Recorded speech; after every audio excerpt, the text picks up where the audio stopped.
Mas manday ka hapa. Attention.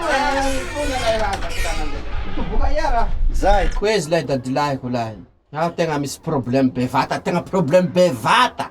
Tsy fa nihaihai-nao, tsy fa nihentehentehanao ao. Fa tsy hita tradara-nao. Fa hitan-daly io. Tsy misy atahorana.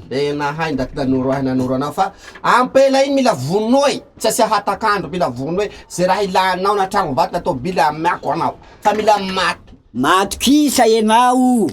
Fa voaty tsy maintsy voaty. Masy toyato, masy tanao. Io nganako ialahy eo tsy masy ampela zao. Gadaviny masina farany, jaborakisoa tokananaka. Ino? Jaborakisoa tokananaka. Tonganao eto. Mba miasa hafafa kely mila kosoky ety ao. Kasikidy mila voatsiary ty. Na dady vata matinao e. Afaka vakininy ko vato. Matikisy anao. Janare. La tsy matinao ampoliko ndraiky. Koasako anao, anonganako teto, anonganako ao.